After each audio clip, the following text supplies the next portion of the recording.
Notes అనేది తయారు చేసామండి.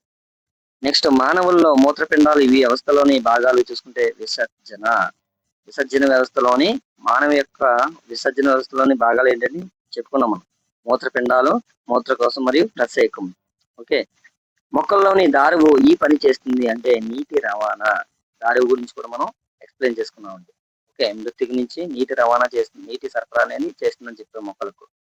స్వయం పోషణ విధానానికి కావాల్సినది ఏంటంటే CO2 మరియు నీరు మరియు సూర్యరశ్మి, పత్రహరితం. కిరణజన్య సంయుక్త యొక్క స్ట్రక్చర్ చూస్తే మీకు తెలుస్తుంది.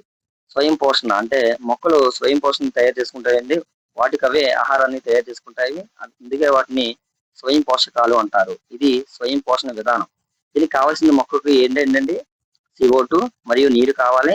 సూర్యరశ్మి సహాయంలో పత్రహరితంలో ఇది జరుగుతుంది.